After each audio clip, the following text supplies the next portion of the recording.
Kidnapper Rohit Arya పోలీసుల ఎన్కౌంటర్లో మరణించాడు. ఆడిషన్స్ కోసమని ముంబైలోని ఆర్ఏ స్టూడియోకి వచ్చిన 20 మంది పిల్లల్ని రోహిత్ ఆర్య కిడ్నాప్ చేశాడు.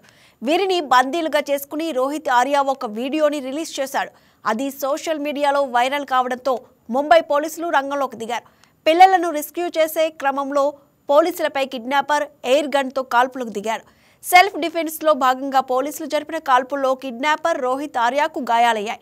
ఆసుపత్రికి తీసుకెళ్లగా చికిత్స పొందుతూ నిందితుడు మరణించాడు. मैं रोहित आर्या सुसाइड करने की जगह मैंने एक प्लान बनाया और कुछ बच्चों को इधर हॉस्टेज रखा है. मेरे कुछ ज़्यादा डिमांड्स नहीं है, बहुत सिंपल डिमांड्स है, बहुत मॉरल डिमांड्स है, बहुत एथिकल डिमांड्स है. और मेरे చిన్నారులను ఆర్ఏ స్టూడియోలో పలు గంటల పాటు రోహిత్ ఆర్య బందీలుగా ఉంచాడు. కిడ్నాప్ సమాచారం అందగానే పోలీసులు వెంటనే సంఘటనా స్థలికి చేరారు. కిడ్నాపర్తో చర్చించారు. కానీ అతను పిల్లల్ని విడిచిపెట్టేందుకు నిరాకరించాడు. వారికి హాని చేస్తానని బెదిరించాడు.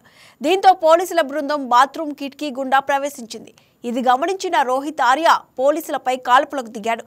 దీంతో పోలీసులు ఎదురు కాల్పులు జరపడంతో గాయపడి మరణించాడు. కిడ్నాపర్ చెరలో ఉన్న 20 మంది చిన్నారులను పోలీసులు చాకచక్యంగా రక్షించారు.